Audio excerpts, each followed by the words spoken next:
My name's Michael Render, they call me Killer Mike, and this is Conversate. I just want to conversate. I just want to conversate with you. I want to convert. Conversate. All right, welcome to Conversate with Killer Mike. We got my co-host here, my man, Dr. Cutmaster Swiff. and my man, Dr. Sills. And it is my huge honor, man, to have my brother, my hero, my musical mentor, my friend, and new inductee into the Rock and Roll Hall of Fame, one half of the greatest rap group ever to have graced microphones. That's OutKast, and we have Big Boi of OutKast with us here today, man. Yes, sir. We Dr. appreciate Big. you coming, man. He Dr. too, Dr. Big. Okay, I'll be that. Yeah, today. Big got some of the coolest, you got some of the coolest AKAs in the game. You got Lucius Left Foot, Yeah. you know what I mean? You got the, Sir Lucius left foot. Uh-huh. Sir Savannah. Lucius L left foot. uh-huh. The Yeah. L stand for lavender, because the ladies like to put lip gloss on my lapel. Okay. We got a Hot Tub Tony, Sucker Free and Still Bubbling. Yes, sir. Francis Savannah Chillin' Chitlin Pimp, that's my favorite. Shout out to C-Pope. Hey. Billy Joe Kroger, that's when I'm doing Uber Eats. Yeah. Billy Ocean too. Yeah. Hey, man, I remember being in Morehouse, 1993, 94, and I met a kid named CeeLo Reddick, whose mom was a teacher and his dad was a pretty famous attorney in Savannah for civil rights and beyond. He was just a great middle-class kid. Yeah. And he told me about his friend James, who went to Morris Brown. A few of the other homies went to Morris Brown. Some of my homies went there. And his brother was in, his guy was Big Boi's brother. He was doing music. And at that time, it was like, Big Boi was like, yeah, have this group called OutKast. I grew up with him in Seaport. Then he moved to Atlanta, went to schools named Tri-City, met this guy named André, and talked about the group. And then he played a Christmas song called Players Ball. And I remember when we were on the top floor of Du Bois Hall, I went crazy. I'm like, Atlanta was a booty music town. We were like Miami's little brother, essentially. We had our version of bass music or booty music, but we hadn't crafted, there wasn't a sound yet. And, you know, we had neighborhood sounds. We had Sammy Sam with the Zone 3 sound. We had Kilo with the West Side sound, but it still lent itself to, it just wasn't all the way us. And then y'all dropped that single, man, and I remember everybody on that hall tried to front. And I was like, man, y'all niggas lame and crazy. This shit is amazing. And that day was the day I got introduced to a sound that changed my life. It was Organized Noise. It was the Dungeon Family. It was OutKast. And so since that day, y'all went on to define what an Atlanta sound could, would, and should be like. And beyond that, y'all redefined the rules of rap music and what could be done and what couldn't be. Man, it's been a, 32 year journey, man. And now the Rock and Roll Hall of Fame. Did you ever think? Did you ever imagine? Did you ever dream? And what's the road been like, man? It's been a long road. You never know. You know, when we start out, when we first started, it was just, we just wanted to be the best lyricists, period. You know? Yeah. I think our focus was always rhyming and writing raps and making songs and hooking up with Organized Noise with the high power production, man. It was like the X-Men school, you know what I mean? Like we were the X-Men, you know what I mean? Yeah. Everybody had different talents, and as a squad, Dungeon Family, like it was just a force to be reckoned with. And then, you know, to fast forward now, 30 years later, and being inducted into the Rock and Roll Hall of Fame is crazy. What's even more crazy, Backbone just brought to my attention. He was like, at the Source Awards, he was like, who presented y'all with that award? And I was like, it was Salt and Pepper. Yeah. You know, it was in disbelief. Yeah. And now they're getting inducted the same night as us. Yeah. You know what I mean? That's how the universe works, man. But all praise is due to the Most High, man. We here. Amen. Yeah. Amen. That's real. Shout out to Backbone, man. Mm-hmm. The last guy officially, that was a Dungeon Family 1 member. That was first generation. Yeah, for sure. And then Sleepy kind of gave me an honorary, so I appreciate that. Yeah. I always remind Backbone that I'm in my honorary, my nigga. Yeah, Let me man. ask you a question. What made you fuck with him? I mean, Killer Mike. Killer I'm about to Mike. say, what you hating on Backbone for? Yeah, no. Killer Mike. I ain't for that, fuck man. with you. Oh, okay. At first, it was my little brother. He was like, man, I got this partner, man. I'm telling me he raw. He rapping. I was like, word. So I listened to the music, and I think we was working on Quemini at the time. And we was in a little small studio and was working on this song. I was like, man, buddy, it sound good on here. And I was like, man, let's call him, you know. And he showed up, and you know, one take it was gone. And from then, it's been us. I You think know? I had a pound of some bullshit What song- mid. what I song was was- trying what song to was that? say- I told him to put the dope down, man. He didn't know he was. I like, man, you can't do both of them. What Now song if you was it? want, you know what I'm saying, you want to go all the way. You know what I'm saying? He did. What song was it? Snapping and trapping. Snapping and trapping. Yeah, and we just traded bars back and forth. It was fun, man. You know, iron sharpens iron, and me and this guy been sharpening each other. Not like that. Yeah. Pause. Paul. But Yeah. I don't even like Yeah, to we say don't that even shit. say Say that. that. We'll Nah, say I that fuck shit. with this. How you Yeah. can't hate on the pause? I mean, Yeah, but I don't like the made, man. pause. I mean, No. but just not just like we get iron. Man, goddamn. Yeah. Man, So you already had some music? Yeah, I was in a group called Slumlords. It was me and a guy named Big Zach, Big from Zach. Adamville, and what's crazy is like Big and Dre. I grew up a kid in the South loving lyricism. We listen to East Coast music. Big and Dre listened to Tribe. We listened to Tribe. We listened to Mob. You know, we listened to everything that was coming out of New York and Los Angeles. It was finding lyricism was important. So me and Zach had a hell of a group. And Big heard the demo and he was like, I like this guy. What was crazy though is the first time I got high. I sold bullshit mid weed. And you know, I had smoked West weed side before. shit. West side shit, right? I spray shit down some rum or something, make it smell, tell the nigga he has some exotic, you know what I mean? But Twine, man, Talib Shabazz and Randall were underground hip hop guys. They were like our Sway and Tech in Atlanta. And that's where you heard rap music on college or community radio. Talib had gave Big some beautiful orange smoke that was damn near the color of that pillow. And it was when Aunt Renee was still alive. It was when you lived off Campbellton Road, had the Lexus, had the GS. Man, you got me so high down there, I could barely talk. And I remember Auntie Renee pumping her head in the door like, it's time to sing happy birthday. And it was either her birthday or your mom's You birthday. got a good ass memory. But we had to go upstairs When high. you want to. Okay. We had to go upstairs high as a motherfucker. Yeah. And I remember leaving that day like, I like this weed thing, but I can't smoke cheap, so I got to figure out succeeding. Yeah. Man. But you've been like a brother to me, like to the point today, this is not the outfit I was supposed to be recording in. I was supposed to wear that Braves jacket. I came with in my cap, but I'm just like, we've been so spiritually connected. I damn near dressed like that. We'd have been looking like crisscross. Shouts out to Exactly. Jermaine and Chris I Cross. mean, for real. Yeah. But neither one of us had that hat though. No. You can't get this. Yeah. I You can't like get this. We can find that at the, what y'all call a swap meet? Nah. We call it a discount mall. No, they fear God. Man, your style. So I'm gonna just be frank, man. A lot of y'all fuck niggas out there be frank, and I'm gonna just be straight up, cause Damn, Mike. no, for real, cause you're here. I don't like my OutKast separated, right? I'm a big fan of my OutKast together because to me, you guys have a special thing that's together. It's like when I got with LP, nobody imagined, man, this black guy from Atlanta, this white guy from Brooklyn gonna create this thing that feels like Cuban the Bomb Squad. At the time, Chris Cross was the biggest act in the world in Atlanta, right? They had a sound that made Atlanta big, but it still lent itself to East Coast sensibilities, right?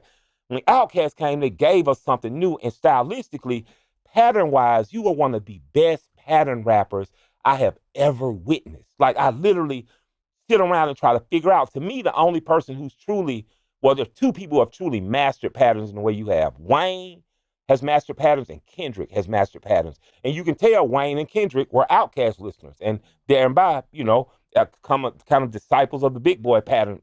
Man, what does it feel like to know that you left something in the game that's going to forever be here? Because every kid that wants to pattern rap like Wayne or wants to pattern that like Kendrick pattern rap, we're doing essentially what we've seen you do.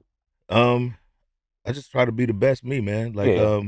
And just being a student of writing and just songwriting. Like the way I write songs is always tailor made to fit. You know what I Yeah. mean? Like it's not just one way of doing things, and I don't take the obvious on the one beat. You know what I mean? So Yeah. I might kind of I call it tap dancing. You know what I mean? So That's I what like, it feels like. I like to tap over the beat and as well be thought provoking and all that, but I never want to sound the same on no song. Like you can tell the origins of the style, but like I'm gonna come different every time. You know what I mean? Yeah. And it's great, man, because it's like each one teach one. You know, for sure. Yeah, man, you've been a huge influence on me to not get comfortable and keep pushing. Because Love it, even man. in the post-Outkast releases years, you have done music and set tones and trends, and I'm just like, wow, like, dude, you're not a quitter. You're consistently putting out music.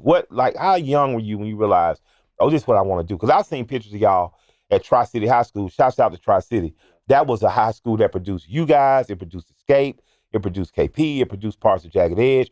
And it was the rival high school to my high school's art program. So the art talent center at Frederick Douglass, we rivaled with you guys, and y'all was an ass-kicking machine. Yeah, we got Keenan Thompson too from Saturday Yeah, Night Live. shouts out Yeah. to Keenan. A lot of Got talent Pooh coming Bear out as well. Yep, Yeah, Pooh Pooh Bear, Baby. for sure, man. Daddy Ray, God bless the dead. Oh, I'll yeah, tell you for about the sure, battle man. with Daddy Ray. Yeah, I hated Raymond Daddy Ray. Richardson. I wanted That's to his real kill name. Daddy Ray, man. Damn. He was in some school. He ran that shit up 3 weeks. So I figured out how to beat his ass. And it was smooth. We'll talk He was about that smooth, later. smooth as He hell. was smooth, man. For sure, man. But how important was Tri-City? And was it Tri-City or was it before then you got the itch to rap?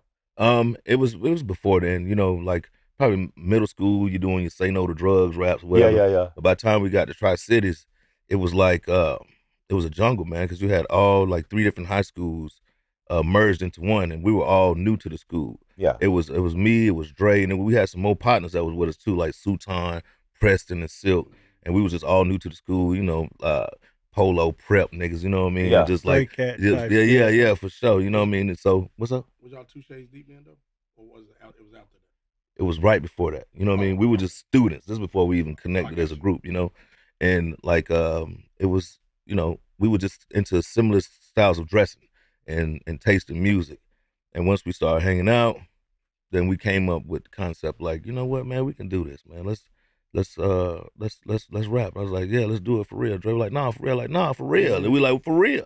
So we was at my aunt's house, and we was like, okay, we got to find. First we said we was gonna do 2 Shades Deep. We was 2 Shades Deep was the name of the group. Then after a while, That we shit started. sound weak on the OutKast. I mean, he was Black Wolf and I was Black Dog. We were just hey, on your ass. You know what I'm saying? But then it was the R&B group.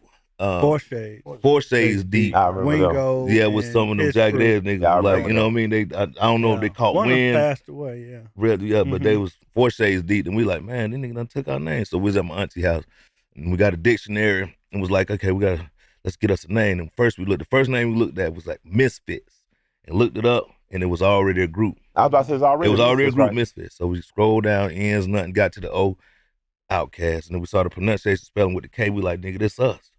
And from that point forward, we was the cast, man.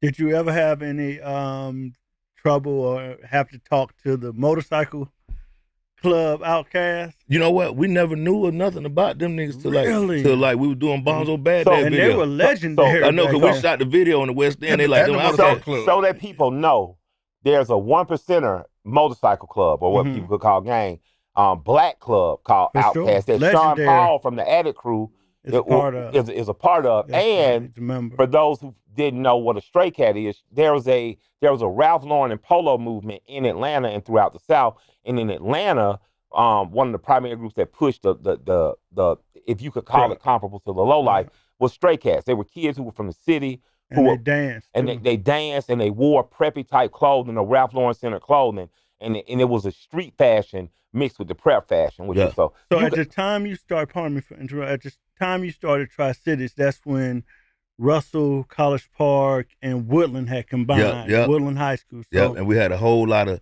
like Laotians, like Asians there that could fight. is like, that well, right? Hell yeah. Anybody with a last name to win, they'll beat your ass. It was, For it was real? but it was a lot of Asians. It was turf wars going on. Cause you had people from Montel homes and this home and that home. And we were just Washington we were just in the Mine. middle because we was all about just getting on College the girls. Park You know what I'm saying? projects, Yeah. So we stayed out of the gang shit at that time for a minute. How long? we did. But at that point we did. We stayed out there. We just like, we're gonna get on some hoes. How long had you been in Atlanta though before? Well, You know what I'm the story goes like this. I was born in Savannah, Georgia, right? Kindergarten, I went to school in Savannah. By the time I was in first grade, I was in Atlanta, and I went to school, Brookview Elementary School, right by Regency Park. Southside. I think me and Cool Breeze might have been at school at elementary school at the same time. He might have been a couple That years I older did than me. not Yeah. So second grade Atlanta, third grade, all the way to like the fifth grade. Then I moved back to Savannah, did 2 years of middle school down there. Moved back to Atlanta, so I was back and forth all the way Right, till I okay, got okay. into like the 10th grade. Right. Yeah. And that's when you and Dre hooked up. Yeah, for sure. How did you know like it was Atlanta for you? Because I know a lot of people. I ended up marrying a woman from Savannah, And what I find is you got two types of Savannah. You got people that are going to stay there the rest of their life. They're going to work the ports. They're going to have a comfortable living. They're going to do well, go to college, come back. And then you got these Savannahs that are just, y'all spread that good Savannah game out. And Yeah, I for think sure. Atlanta has profited a lot from people who moved there and brought something. You brought a certain cool to Atlanta. Like, you know, that Atlanta was a cool place, but even your style of dress. Like, I remember the first time seeing you pop up in that Houston Astros jersey. Like, I remember Andy up at Distant Replays. How you dress today, you've been doing this 30 years. You've been killing the throwback game. You've been killing the teams. You was the first person, you and your brother James. I was like, man, these niggas wear Jordans every day. And it was a different pair. You have been a street style. You, Bun B, people like that who don't get their credit a lot of times, I think you deserve. But man, you have been a street No, definitely, killer man. for a long time. Did you bring that up from Savannah? Because I know y'all had the Stag Shop down there. Yeah, most definitely. Like, I mean, it came from just my uncles and them, Uncle Trick, Uncle Donnell, my Aunt Vicky. You know what I mean? Like, we used to have like boosters. My grandma used to serve down there, and she would have like a lot of people on, you know, that affiliates, whether they come to Atlanta, get a whole bunch of shit from Belk or wherever, you know, come back to her and sell her all this new polo shit with the dye packs on it and shit like that. You know what I mean? With the sensors, you had to tear the shit off and have a hole in the bottom of your shirt.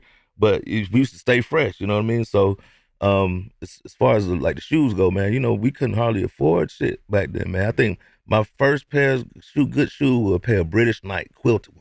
Yeah. And man, I'm talking about, boy, I wore them things for about 2 years. So Good you know, shoes. when you went good shoes, because we was wearing not even pro wings, man. I had a pair of Miss Pro, nigga.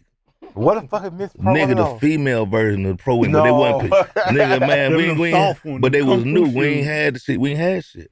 So I think that's like from us, it's coming from them having a shoe fetish now and having 10 pair of the same goddamn shoes all the time.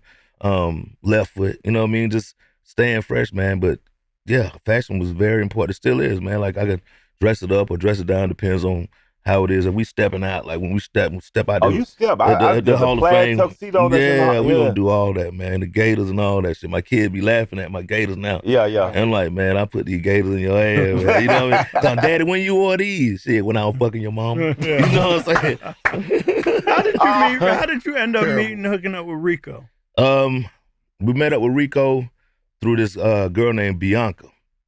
Rico them worked at video/beauty supply store. Like they rented videos like Blockbuster. Charles Willis, Ike and Mike Willis, you know, Seaport, over there finest. And Bianca was like this chick that was in my homeroom and a good friend of mine. And she knew me and Dre was trying to get on. She was like, well, I know this guy that does beats, and maybe you need to check him out. And so she actually put the word in for us to go hook up with Reek, man, and we did. We rapped for him on the side of the curb, and he took us to the dungeon. She begged Rico to listen. Yeah. What year was that, you remember? It was high school. It was like, I mean, we was in the 10th grade. Ain't like a high school homegirl. It was in the 10th grade, man. It had to be like 92, 91. Like, you know?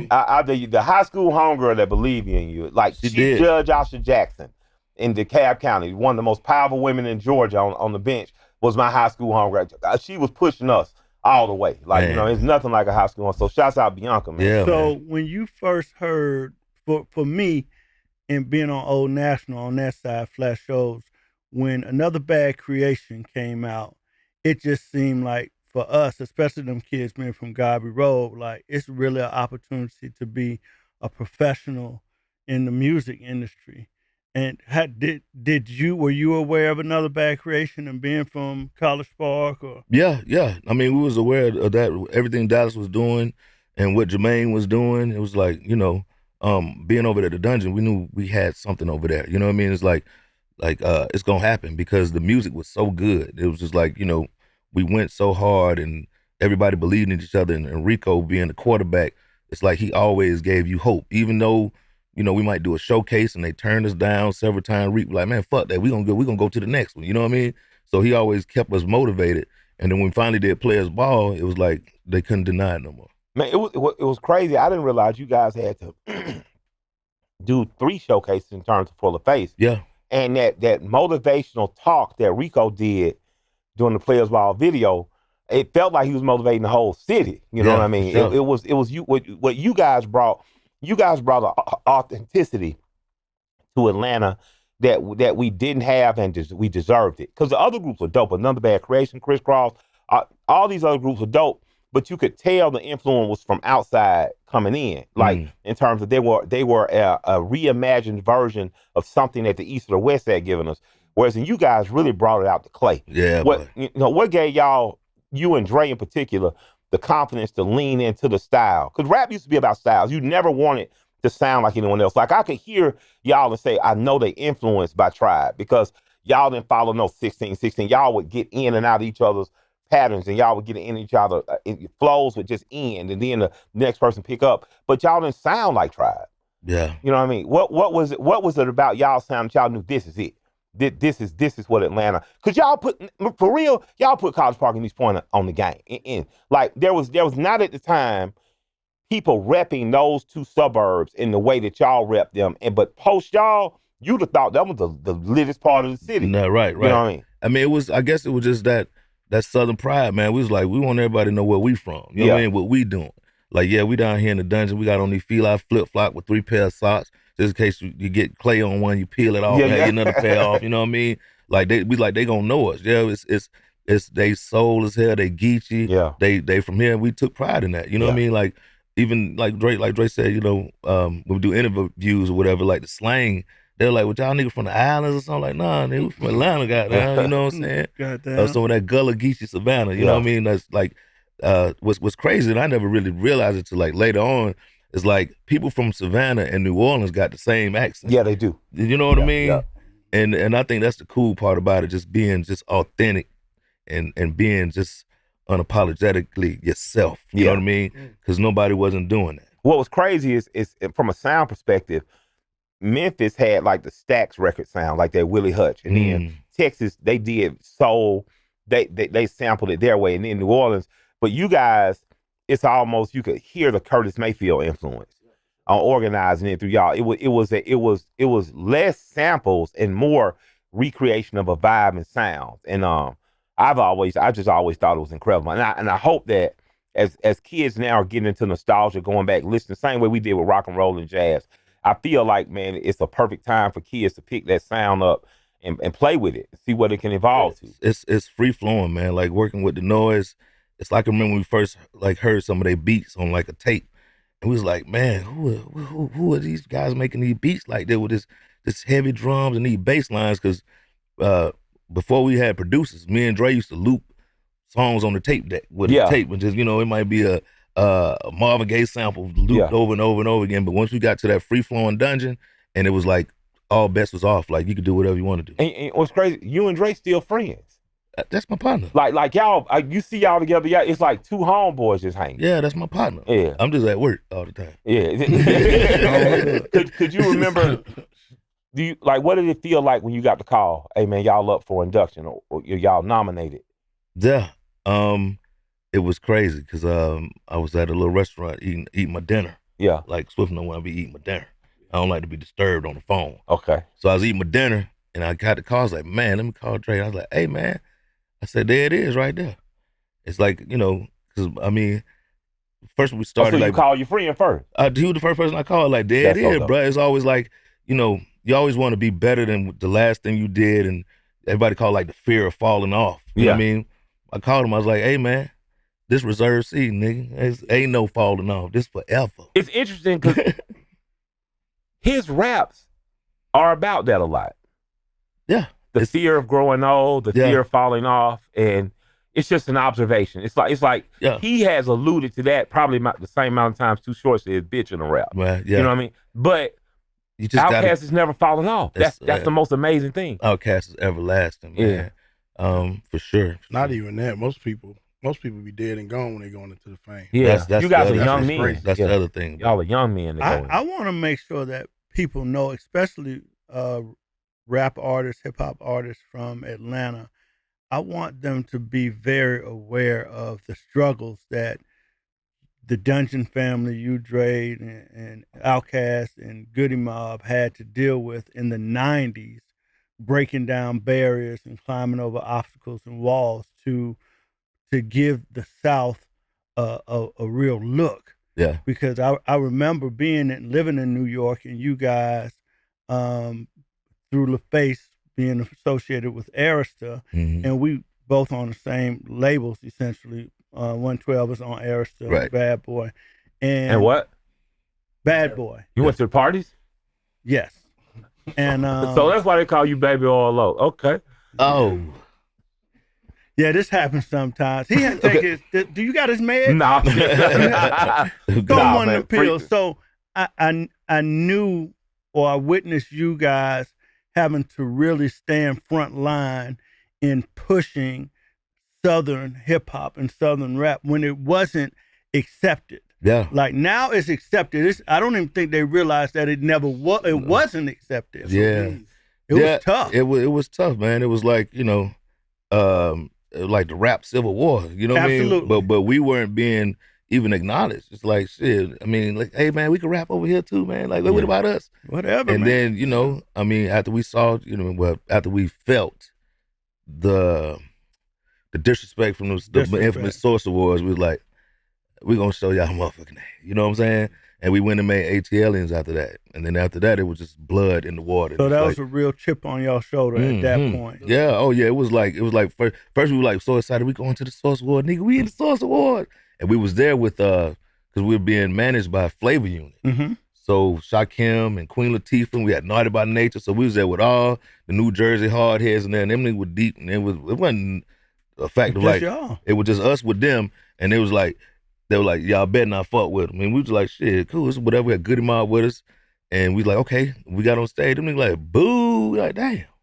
It was real. It was real. It was Even though you grew up admiring hip hop artists from the North, you felt the sting that they don't even like y'all. Yeah, they're like, damn, they don't fuck with us. Okay, cool. And it still felt like that too. Like even doing shows later on after that, because we would be the only group from the South, Atlanta. and we might be headliner or co-headliner.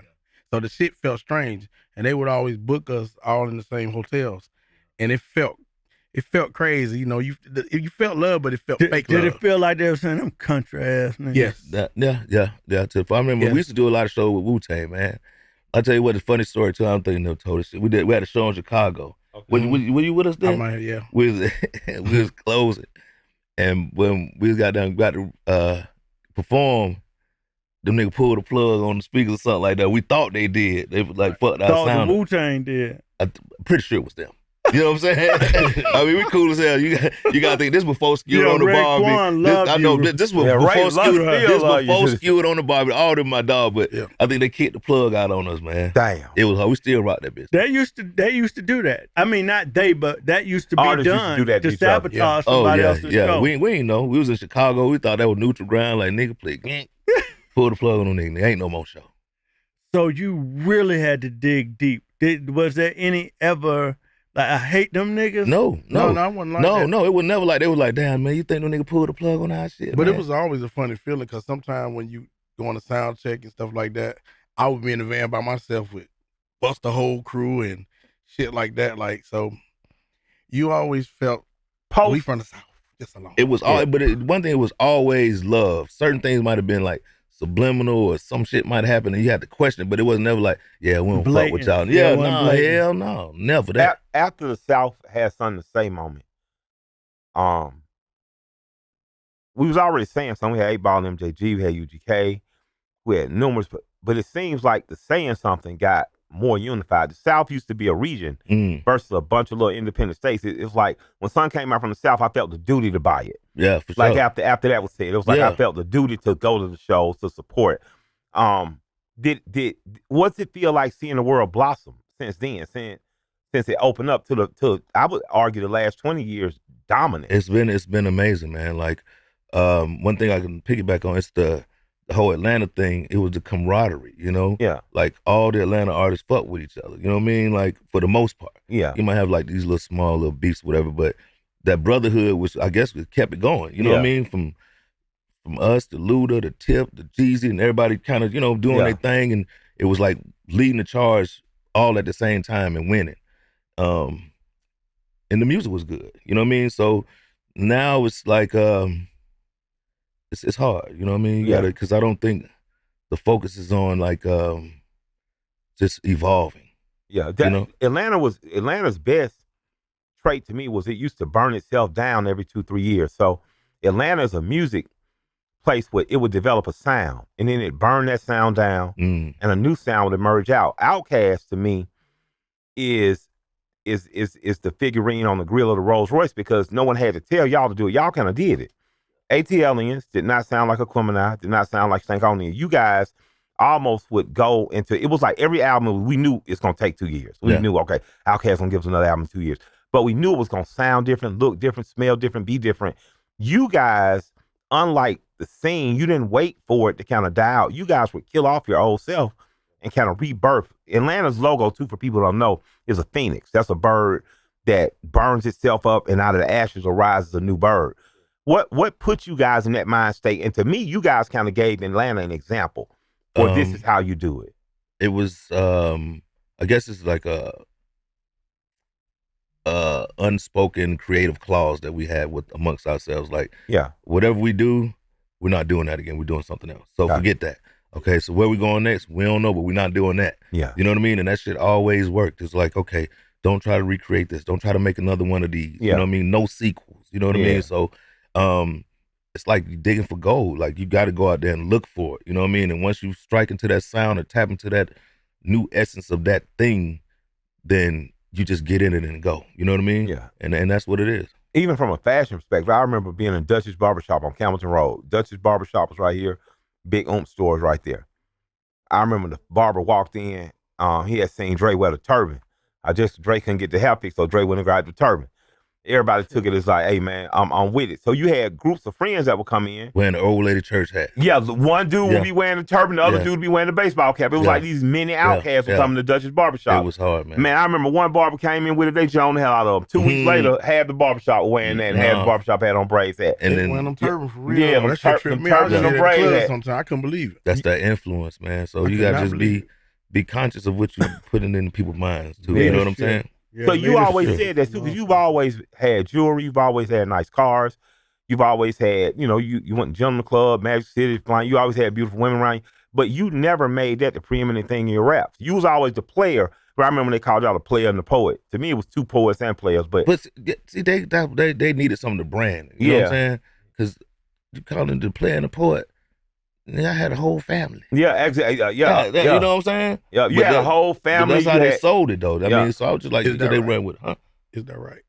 I ain't gonna start that shit, man. He ain't the one that started it. It's usually him. No, he on his best behavior now. Let me get a sip of goddamn water for you. No, I know. So glad you here. Yeah. Because he was talking real cash shit when Steve-Bone was on. That's my Are you the player or are you the poet? I'm a little bit of everything. Yeah, man. Come on. I'm the minister of defense right now. Yeah. Okay, next question. Let me ask something.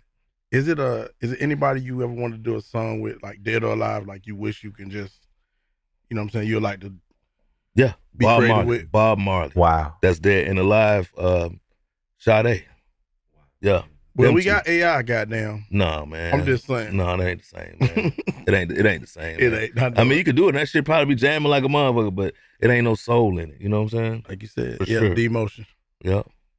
Man, I just want to know where y'all head was at when I remember my little sister making me take her when I think the signing was it Tile Records at Lennox. Did y'all do the signing there for ATLians or Aquemini? I think Aquemini. My little sister Shonda made me take her. I took her and her friends. I watched my little sister have a Michael Jackson moment, crying, screaming, going crazy. And I was just like, man, my friend, Big Bro, is really half of the biggest ever. Like this is, my sister knew I knew you, but in that moment, she wasn't looking at Big Boy. She was looking at Big Boi of OutKast. And seeing y'all do that to Atlanta and really take us big time was something I want to know besides like who you would have rapped with. Like, who do you see now? And you see amongst the JIDs, the Kenny Masons, the Trinidad James in terms of fashion stuff, who in Atlanta now reminds you of a young OutKast? Somebody who's going to say, we're going to take our own path. But if you have anyone, or young artist, period. Yeah, I don't know. Like, do you see any superstars on the horizon? Music wise? Yeah. Music wise, yeah. JID is like one of my favorites. You know what I'm saying? Yeah. Hence them performing. I like Rock Kenny Roll Mason for the same reasons. I got JID and Kenny. Like Kenny is Kenny is a kid. He reminds me kind of like of y'all, because he can get up and do one of the flyest raps ever, and then do a cover of Nirvana. Yeah, and Like just, white kid. huh? What about is it the white kid from Adderville? What about? That's Belly Gang Cushion. I'm a big fan of Belly too. Big fan of Belly. Right. Yeah, shout out to be. He was actually on my last rap. I just like niggas who can rap for real. Like, Yeah, for real shit. For sure. Let me ask you a question. Did you guys, being signed to LaFace through Organized Noise, did you guys go through artist development? Did y'all go through media training, interview coaching, That's a good how to one. put the show together? Because I'm noticing now with a lot of the artists that are putting records out or doing concerts, they won't do interviews. They don't promote their own shit. They won't. That's Ain't no bar for that. And they don't know how to talk. That's a great question. We absolutely did. Matter of fact, I saw our media training coach, Rhonda Baraka from Tafreesia Magazine. Oh, yeah. I saw her at the Avalon on Saturday, and I was telling Shawty who I was with, I was like, that's our media training coach. I was like, that's, who taught us how to speak during interviews and how to conduct yourselves when shit get hot and all that. And she was like, the artists don't do that. I was like, I don't think they do, man. I don't think they do. I think they go straight to the internet and just like either high as a bird or however they feel, they just get it to you raw. You know what I mean? Yeah. So They made the record kind of hit the road. LaFace really invested in the artists back then. It was like this is an investment. Yeah. So we're gonna show y'all this is how it go. And I'm glad L.A. Reid did that, man. Shout out to him for that. Shout out to LA. Did y'all rehearse a lot? Yeah, we absolutely did all the time. Because y'all never rapped over your lyrics. Nope, still don't, man. Like, that's another thing. I mean, if you go into a concert for a playlist party, man, like the niggas on the aux, like, I mean, that shit would be so easy, but I can't bring myself to do that. You know what I mean? Hence, like vocal tone and breath control. That's all the parts of being an MC and an artist. You know what I mean? Like, if I could just rap over the words, man, like, I'd probably do that shit. It's the easy But that way. nigga be like, that nigga's rapping over the top of the words. No, I just can't, man. That's the same thing like having somebody write your raps. I Especially can't like do a that. whole fucking verse. Like, Yeah. No. Beyond the rapness, because a lot of people, they rappers and don't care about rapping. They care about What does that marketing. mean? They care. Well, a lot of guys that are rapping today, they don't talk with a passion for rap. They're not coming from my style, or I had to develop it, or I had to run and rap my verses. They coming more from lifestyle. They try to get the money, man. But what's amazing in terms of money, though, to me is I watched you evolve as a business person. There's a classic story y'all tell of owing 60 grand in taxes, going out on the road, you making that money, paying the IRS, and you were like, oh, I'm never doing that again. We never. Dre's mother, Miss Benjamin, was a very astute businesswoman, had paying taxes quarterly, running it like a business. I saw you get into dog breeding, man, champion, and still, you guys have Pitfall Kennels to this day. I've seen you grow as a businessman. You invested in companies that exited out, done well. Yeah, I was in the studio with you the other day. You just showed me a $1.4 million check. You just like, man, look at this shit just came through Kill. Yeah, and I was just sitting there like, God damn, boy, I'm fucked up. Out there like that? What? Don't nobody think this nigga Poe? What the fuck you talking about? Nigga going to Rock and Roll Hall of Fame. And I'm going to tell you exactly why I said this. Because Southern artists play too humble. You play too goddamn humble. And I'm going to be very honest. Big Boi has been as or not more successful than a lot of the typical guys we get seeing. Hey, this businessman extraordinaire out of the East Coast, businessman extraordinaire out of the West Coast. But you have been a businessman every step of the way. You have supported a family beyond just singing and dancing. You have created companies, whether it was real estate. You have invested in companies. You and Chameleonaire did something that exited out well. Y'all didn't tell me about that. I wish my whole life was Oh man, I'm still waiting. I'm waiting on a few more of them to pop Chameleonaire. Yeah, but you, what made you? Well, I know your Uncle Trick was definitely an example in terms of being a business person. But what made you know early that I'm not going to waste an opportunity just singing and dance for 30 years? And have to sing and dance. Because you don't have to sing and dance. You could really just go to an island and kick it and ride off in the sunset. So you really rap because you love rapping. But you do very well at business. Yeah, no, I mean, like, to me, the music right now is all about performance. So I love to travel and I love rocking shows. Yeah. And even going in the studio and making music. Like, you heard all the new music. You own it. Like, we got that. We holding right now. It's still a passion for it. But at the same time, like, L.A. Reid taught me to diversify, man. He's like, find you something that you know and invest in things you know. Yeah. Hence, Celebrity Trailers, the company with Janice. Come on, man. Came from just being in these trailers on the video sets and the microwave don't work, the stereo don't work, the cable out, it's not comfortable. And us as artists had to be in there for 10, 12 hours a day. I was like, Janice was like, I got an idea. You know, why don't we get this trailer company and we'll just supply the movies and commercials and everything for Atlanta. And we've been doing that for a minute now. Shout out to Janice Faison. Shout out to Celebrity Janice. Trailers. Yeah, so stuff like that. You know what I mean? Man, it's amazing when I show up and I pop up somewhere, I'm filming something on Tyler Perry Studios or at and around the city, and I pop up and I see the trailer. I'm like, man, this is my dog. Like, you know what I'm saying? It's amazing. I shot a Square commercial. Yeah. Your trailer with the trailers that want to see. See what I'm saying? It's amazing to see. John Hope Bryant was always telling me, find a boring business and invest in that boring business and grow it. But I've seen you, man, over the last 30. I just want young people to know especially on the south of the Mason-Dixie, this man made investments every step of the way. Oh, yeah, for sure. You know what I'm saying? He bought jewelry, he bought cars, but he made investments every step of the way. It's all about you that. Did too. So, selling the dope. So would you say that L.A. Reid was a mentor to you? Yes. Rico and Ray and Pat were mentors to you? Yeah, absolutely. Like I had some of the best brains behind me, and I was just like a sponge. I just soak it up. You know what I mean? So you were a student of all of them. You know what I mean? And just wanted to learn. Like, so how you maintain this? Or where you gonna go from here? You know what I mean? Like even up to LA telling me you build something up in value, and then you sell it. You know what I mean? You sold dope too? So like I said. Oh, you should have No, so like I said. So you don't swap sides. Yeah. Everything is above board, man. And like certain things that was done in the past, like stay in the past. Why you never sold dope? Because he was a mama's boy. No. Like he the baby too. No, I am the baby. Like why you never sold dope? Like what's wrong with you? Because I'm smarter than you niggas. That's why. Nah, he probably let niggas keep the dope at his house. I hold it for you. Fight, yeah. No. I hold it. All my dope friends, I saw them get fucked up, get killed. It scared me. Yeah, because you was at the original wave. You was at a call home. I was in the crack area. Like, they were free base. You went to school with Sammy Sam, right? Yes. You're too older than me. Yeah, but we shouts were out at the to same Sam. time.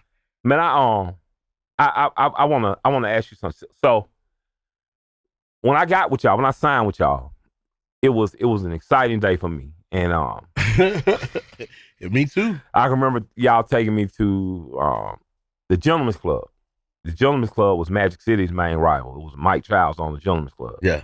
And I remember the Gentleman's Club was a part of the recording process because y'all would go so much. It was like open door policy when y'all was there. Y'all was treated well. You know what I'm saying? You ever dated any dancers?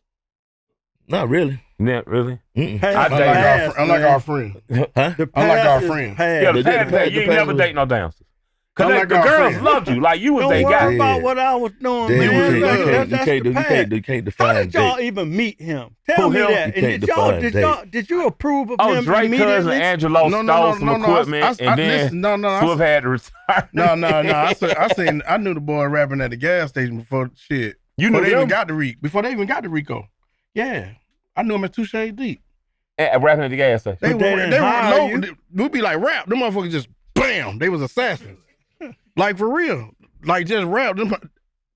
They would rap for people 8 times a day. So Big, the first time he came for to real. DJ, was you like, I know that nigga from the gas station. No. I was already cold blooded. I was brand new. No, he was good. He always was good. He was Dre's cousin, his partner. Shout out to Angelo. Been knowing him. We had our shit 9 million. Really?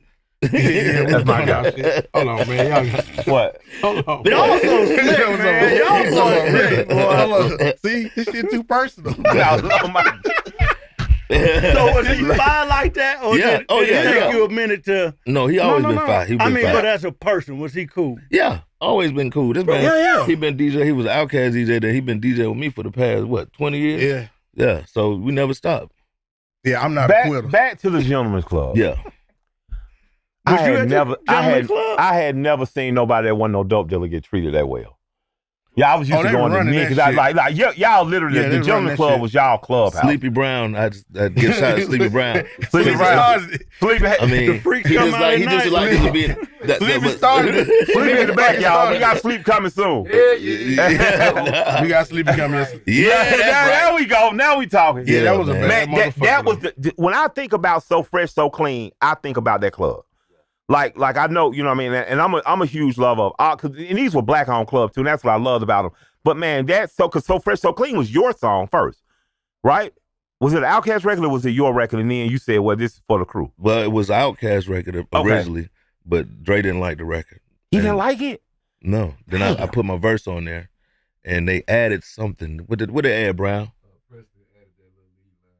Yeah, he added the lead line on the bass. Yeah. And after he heard that and with the hook on there, then he got on there. Then Dre got on there and just turned it out, man. Oh man, it's one of the greatest rap songs ever, man. It feel like a walk-in record to that club. That could you tell us a little about the gentleman? Yeah, that was just like the spot we used to go hang out and test records, man. Yeah. And who was the DJ in that little dark skinned DJ? Chap.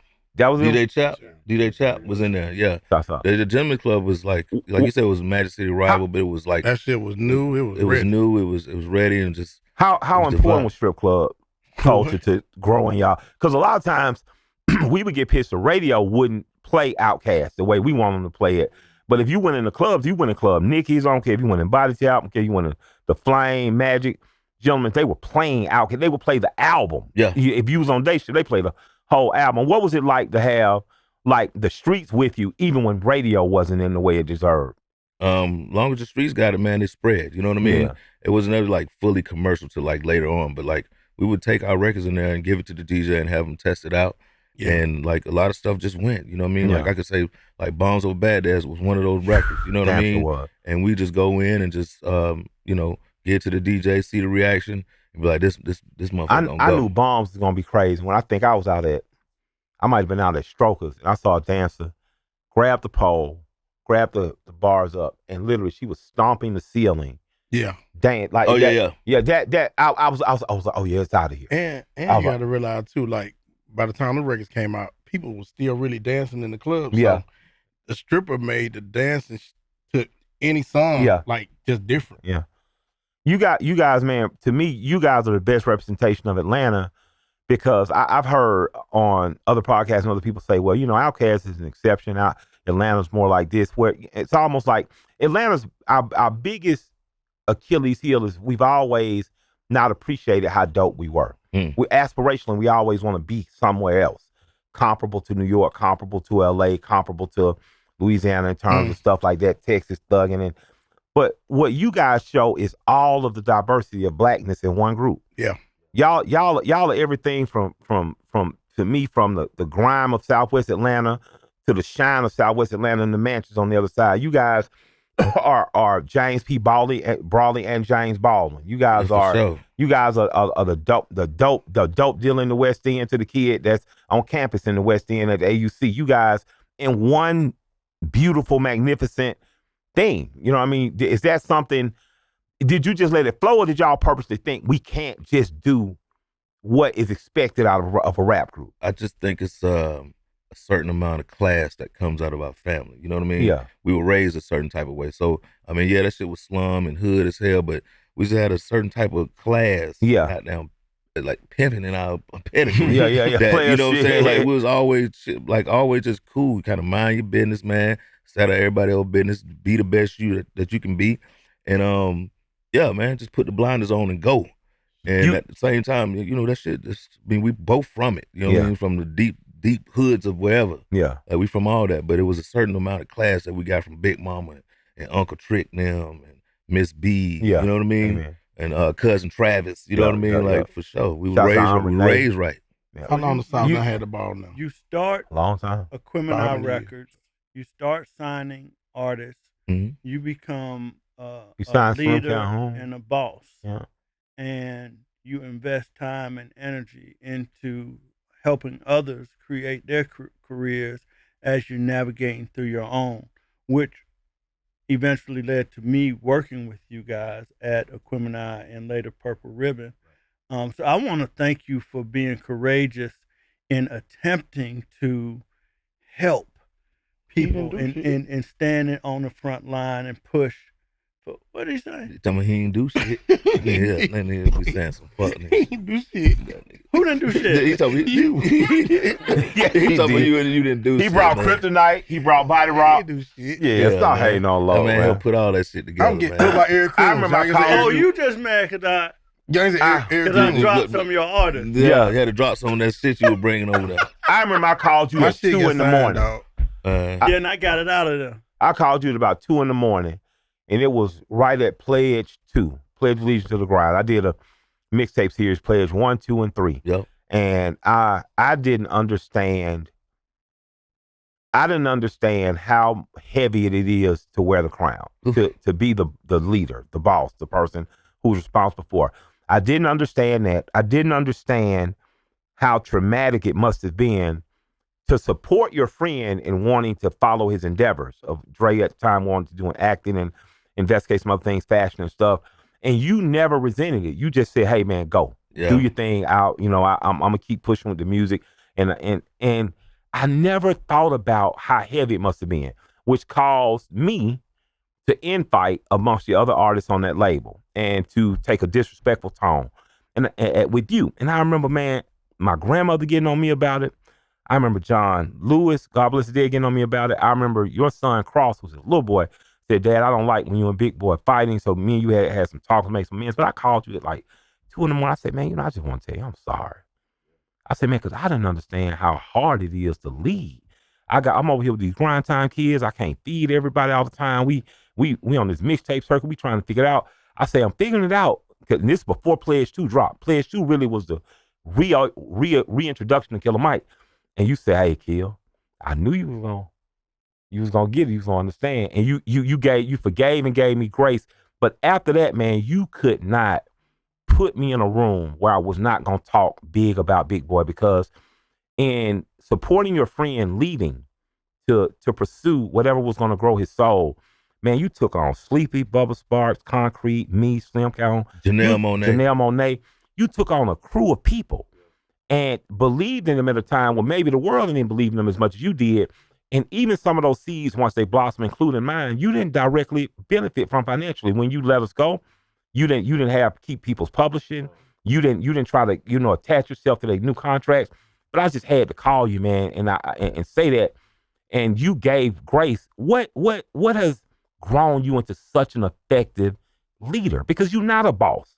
You're a leader. Yeah, I mean, my whole thing, man, is just doing right by people. Even when the whole shit was going on with the infighting, that was y'all niggas. Yeah. I just so happened to be the head of the table, and nigga wasn't picking sides, and I just like, because we was doing shit at the time, and I'm like, it was y'all niggas. We were. I wasn't even got down. You I'm just like, shit. You gotta watch that C-Bone. I gotta see it, because I'm like, by the time I got down there, shit, down to the West End, it was buckle flying and bats. And nigga had guns, and I'm just like, shit, that what we did what we doing.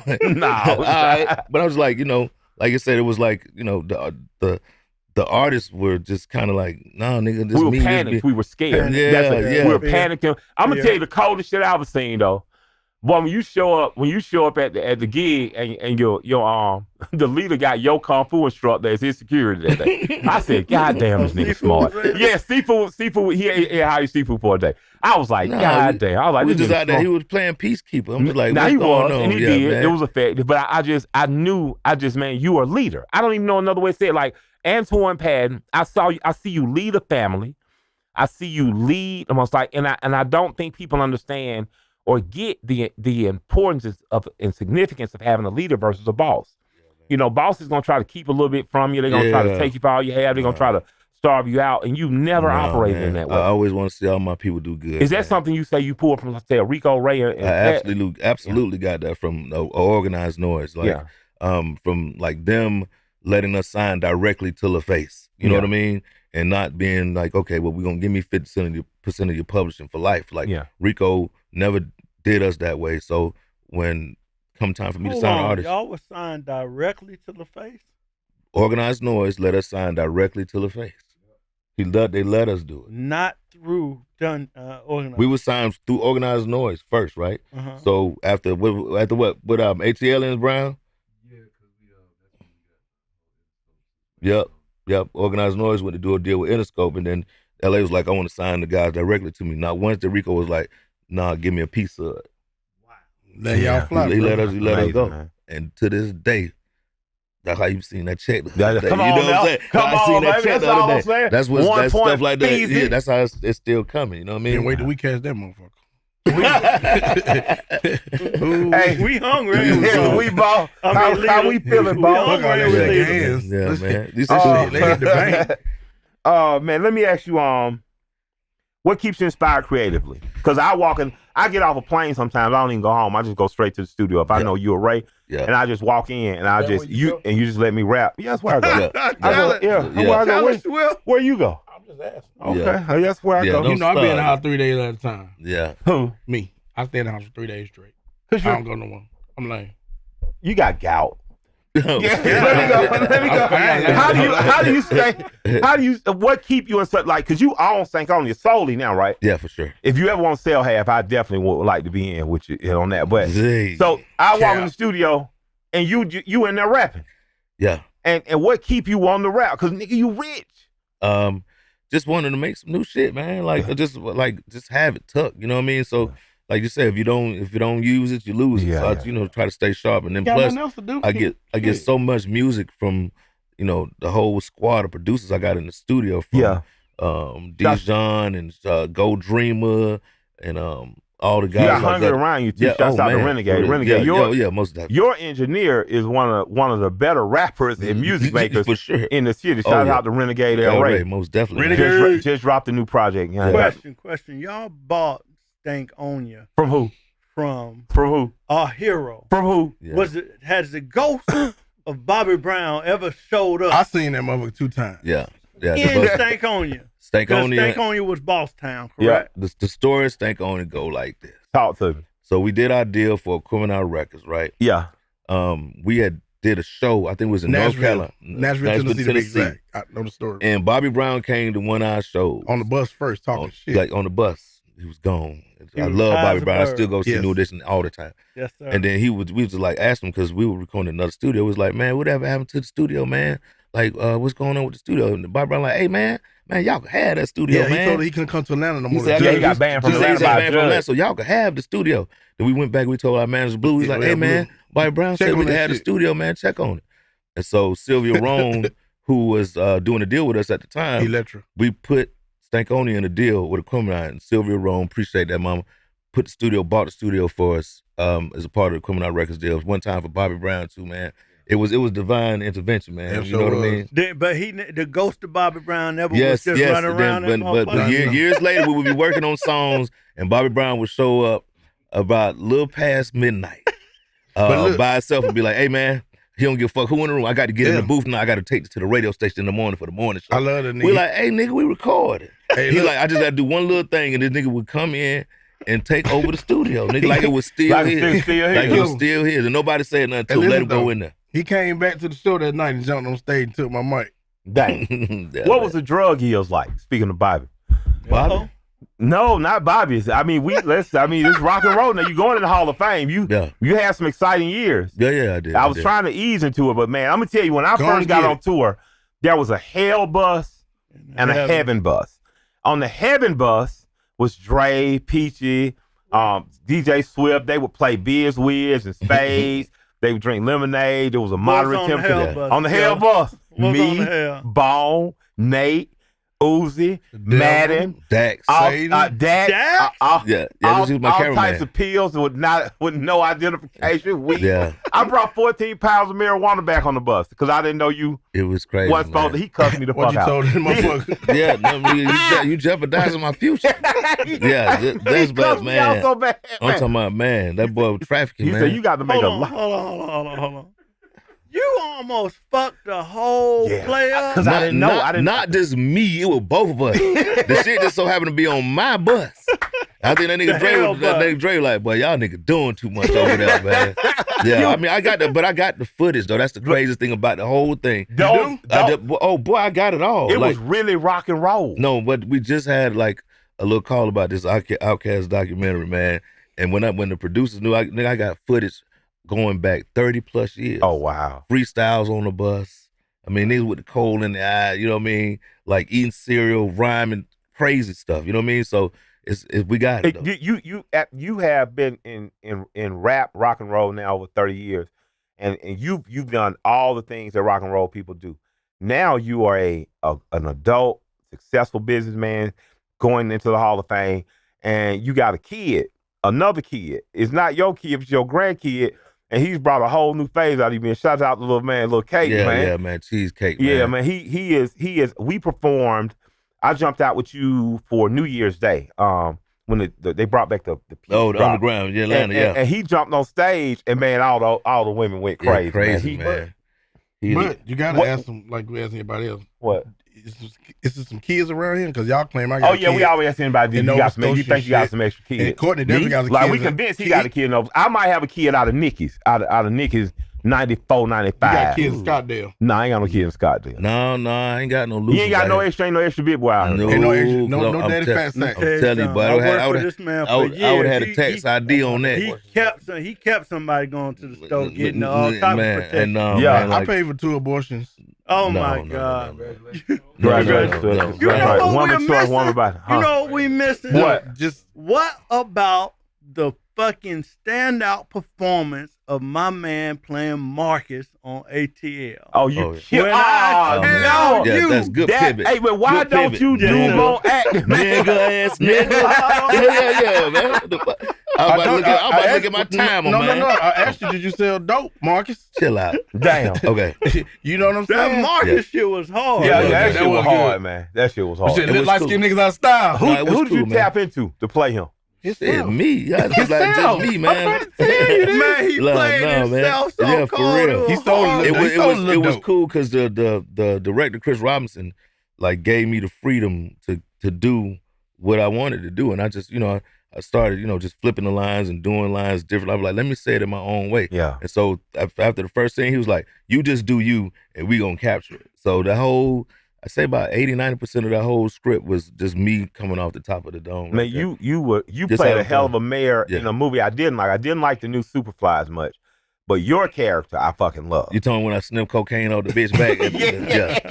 Hold on. Now you played the fuck out of Rooster too, though. I did that. You talking about when I was eating pussy in the back of the old school? See what I'm saying? Okay, cool. That's what I'm saying. I brought some young boys to dirty shit. Stankonia one night, and he walks in, and the young boy's like, God damn, that's Marcus from ATL. Yeah, man. They ain't say OutKast. No. They like, oh, nigga, light-skinned nigga. I'm talking about quoting every line. I'm like, oh, that shit like a cult classic. It's crazy, man, because like a lot of the kids like now, that's my kids' age and younger, like they might know the way you move, or they might know hey y'all, but they know a nigga from ATL. Like, you know what I mean? That's crazy for sure, man. You was a mean motherfucker in that motherfucker. Yeah, man, I'm talking one of the best villains ever. Hey man, one of the best villains. Man, like what I about say, Rooster though? Be humble. Nah, but villain though, Marcus, he was a pure villain. It was good. I tapped into it, man. I just had to go real hard. It was fun though. They let us do what we want to do.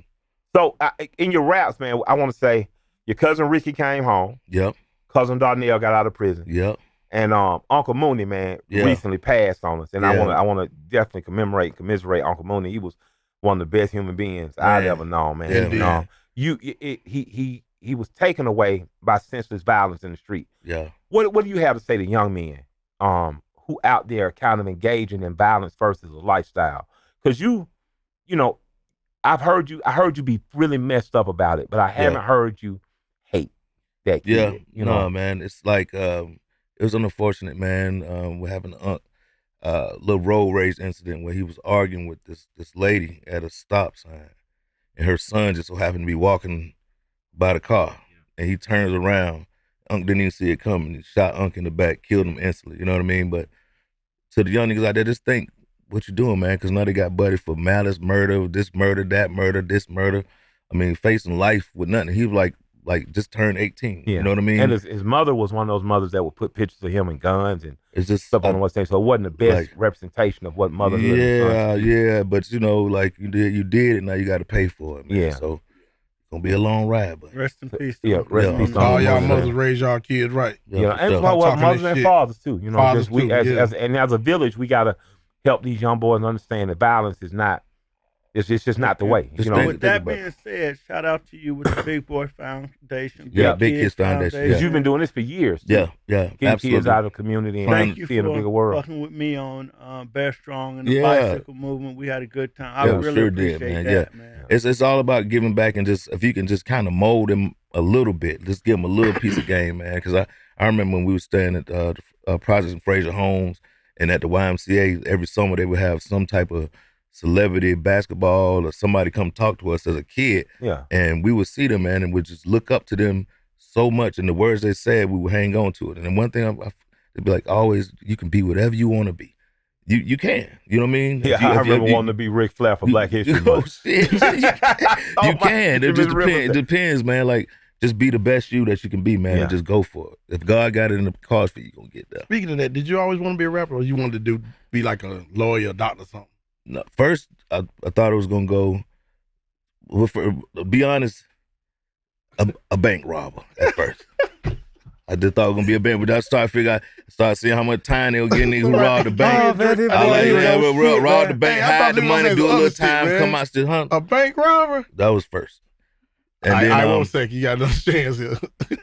I wanted to definitely. I wanted to go into psychology. You know what I mean? Okay. Obviously. Which because I wanted to like help kids, but which my daughter is a child psychologist. She worked with autistic kids, man. That's, you know what I mean. So my daughter went and did that, but yeah. This motherfucker said a bank robber though. You've always been a family guy. Yeah. And even in the family, because you got divorced. That's what they said. Even we know.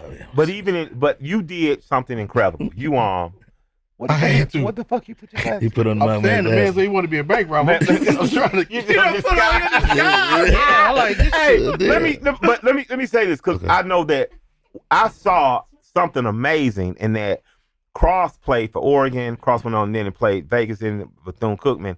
I saw you and your now ex-wife attend every game. Yeah. Ritualistically. Yeah. And it really showed me, in terms of examples for how we got to move forward, you and her have preserved an amazing relationship in that you kept it kid-centered and you kept it respectable and non-malicious to one another. What's your advice to the bros out there that might have fallen out, the bros and sisters that might not be? How have you managed to maintain that balance to the point where she'll even be with her kids at the rock and roll, at the induction? She'll be there, right? That's what I heard. Okay. Hey man, let me tell you something. This boy here is gonna fall out. No, you're not gonna do this. No, I'm gonna tell you now. I know what you're saying. I gotta do this because, again, I was with my dog. You remember we rolled up to the Boom Boom Roll house, and you remember when she was leaving. Here you go with them old stories. No, I'm just saying we were sitting there. You can't fix it. We were sitting there. I was on the verge of losing my family. My nigga looked at, he said, "Look at this shit. She's taking my motherfucking kids." And years later, y'all worked it out, got married for a while, decided, okay, this is it. But you have never been disrespectful in front of me to her. It's always been something. She was exalting, and even meeting, your new girlfriend. Yeah. Just you have kept it. Well, I got to give him props. He's a great dad. Yeah, man. But beyond a great dad, I know how to keep the shit private, man. Yeah, man, you keep it player. You know how to keep it private. What? Hell you keep it player, man. That's all I'm saying. No, man. it's gonna always be like, I'm gonna keep it player, but it's like it's a certain level of respect, man. You know? Like there's no hatred in that. Exactly. You know what I mean? That's all. If you've been with somebody that long and it's just a certain thing that y'all got that's gonna be there. We went past when the kids turn 18. Yeah. You dig what I'm saying? Yeah. And long as it ain't just been like, if you ain't got no like fuck the sister or mama, some shit like something drastic. It could be cool. It could be cool. Yeah. You been a great goddamn dad. Taught me about 3-4 years ago. Old Muslim brother, Catrice's father was telling me that he's been married 3 times, and he said with any of the women that he's been married to, any of the women that he had been married to, he refuses to use the term ex-wife. He would call them former, because they have children together. Yeah. So out of respect, he used the word former wife. Yeah. Because they share the bloodline. Yeah. That's real. Amen. That's real. It do feel funny saying that shit. Well, I gotta give you props. You've been a great fucking dad. I watched them goddamn take flight, sleep for 20 minutes, half an hour, drive here, ride there. I couldn't believe, like, you be making me look kind of fucking bad. It's not hard. No. It is. Like, shit, I think about it. He be doing that other shit. I be like, man. I be like, miss the game, motherfucker. Like, you should have been a bank robber. You know what I'm saying? That's why I want to go down and get robbed that bank. Hey, man. I really pride myself in just being a great father, man. In being a great father, man, and a great leader, terms of group of people and a great friend. What has it been like watching your friend artistically chase his dreams, whether it's playing a flute in front of La Cora or painting? You have always been such a supporter. You've shown me that friendship does not have to mean agreement on what we should do, but just encouragement to be the best version of you. Yeah, for sure, man. I'm whatever you want to do. Like, I'm like, man, go for it, man. You know what I'm saying? Like, we was partners before this music thing. You know what I mean? Like, that's my dog. You know what I mean? Like, I slept on his floor. I asked him to be here today. Really? He gave me the politest no ever. Yeah. No, he wasn't. Don't have to pass on that opportunity. Yeah. I slept on the bedroom floor, like, you know, at his dad's house. Like, you know what I mean? When my auntie kicked me out. Like, and like, it's a certain bond that we got just for brothers and having a dream and making it happen. Like, we've done it. We've done it all. So, follow what you love, man. What's the next 2, 5, and 10 years for you? Like, what are some goals? Oh, me? Shit, I'm working on this music. I got this album coming out. I got a new song that's gonna drop top of the year. It's crazy. You know what I'm working about? on that record is amazing. It's crazy, but let me get through the beat. You gonna give you? Thank you, Swiff. 5 years. Like, basically, I want to go fishing 3-4 times a week. I'm about to get me a nice little boat. Gotcha. Get me a house. Lake down fishing, there. ocean fishing. What you gonna do? Ocean, deep sea, baby. Where you going down? Tampa, Rose? like Boca Raton, Destin, Miramar, something like that. And then I want to fish 3-4 days a week. Go do about a show when I want to do it. Come back and do stuff like that. You know, because all the kids is grown and I just got my grandbaby. You know what I mean? So shouts out to Kate. Yeah, for sure, man. I love to see an event or festival based around Big Boi's show, but man, see all the contemporaries that were like there with you. Like, I love to see Bun and Crit do a UGK set, Ball and G do they set, Face. Like, we just talking about this at the studio the other day. It would be literally amazing because I look at Southern music, it's like Southern rock. When you listen to the Allman Brothers, it's rock and roll, but it's something that's distinctly Georgian about it. You know, you listen to Leonard Skinner. I would love to see you be the tip of that, because man, you still rapping dope as fuck with the new shit, and the old shit is so nostalgic. I sit around with my 18-year-old and play it for her. You know what I mean? No, definitely, we got to put a festival together. Yeah, I love to be a part of it. I'm into it. Hey, give me that one. I'm into that one. Real man, I got one for both of y'all. Talk to me. Since y'all some Jedi MCs and shit. Yeah. No, for real. No, this is good shit. All right. You remember the first rap you wrote? Please don't say nothing. Do you remember the first rap you wrote? Yeah, my name's Sir Fresh. I am the best. I rock this party from east to west. Might make you mad, might make you sad, but when I rock the party, you will be glad. Okay, Kid, what about you? He don't fucking know. I done so many dope over the years. I can't remember all them pills, all them things we did for years. All right.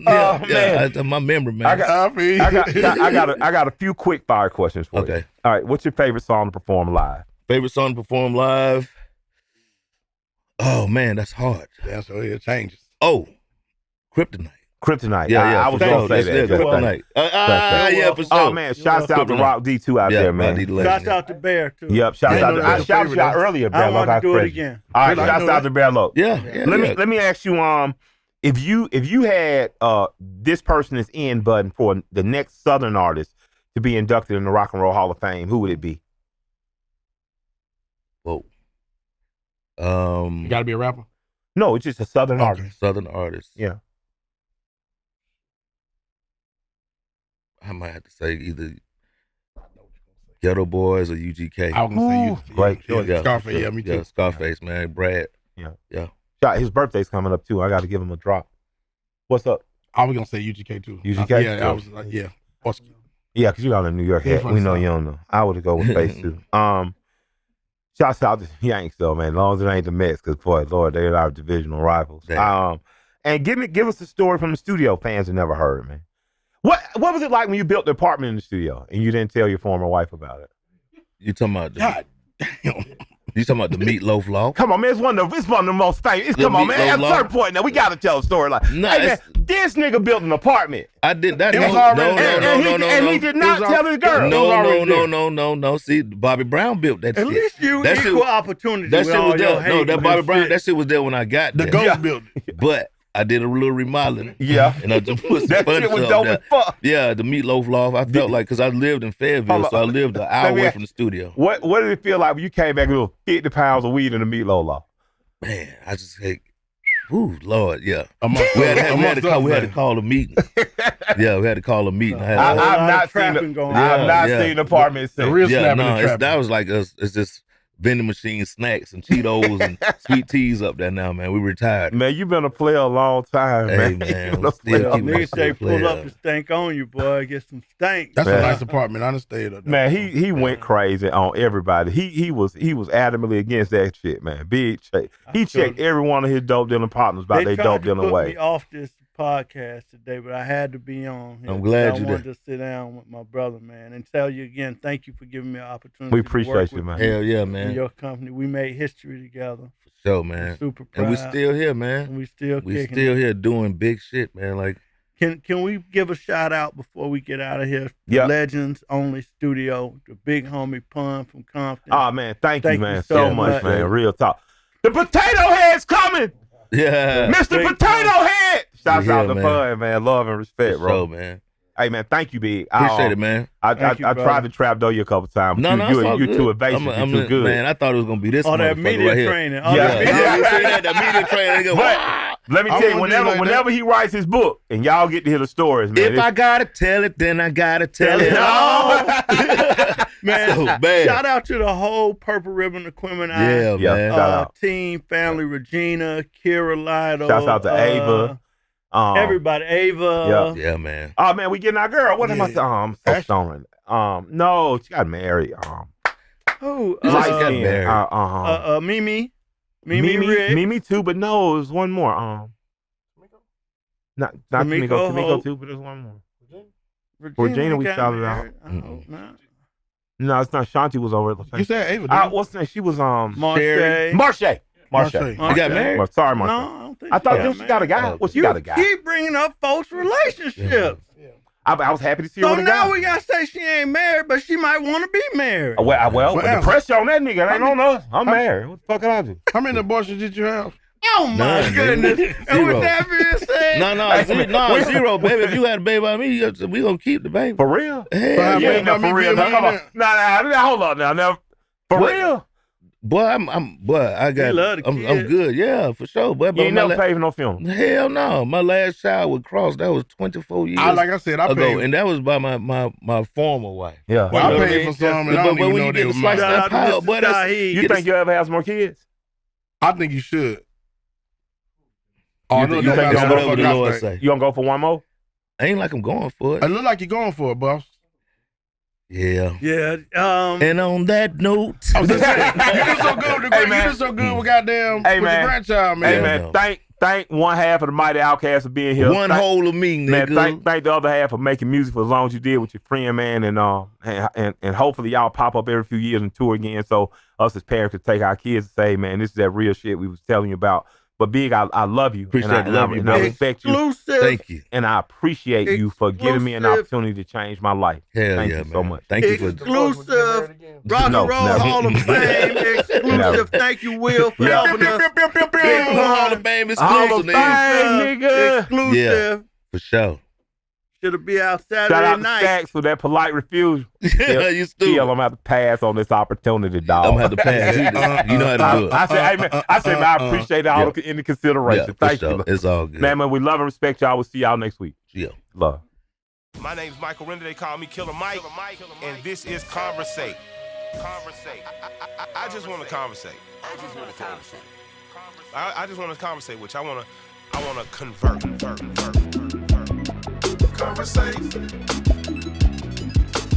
Conversate's not a real word, but I encourage questioning. I want to encourage thought. I want to conversate. I want to have discussions with people that I may not agree with or that I may not understand and try to gain perspective. I think we all should be doing that. We all should be in talk. You know, we all should be in a constant state of talking because that's what precedes organizing and mobilizing and revolutionizing and changing things. I believe in the power of conversation. I believe in conversate. So I'm here to talk. I'm here to talk and I'm here to listen and learn. And I'm here to have people impress upon me different ways and thoughts and mentality. I believe in conversation. I believe in jive, talking, and rapping. What they used to call it. I'm a rapper, I'm rapping. But before rappers were rapping over beats for money, I want to exchange some respect with one another, you know? So we're going to conversate. We're going to check it out. Yeah. Conversate with Killer Mike.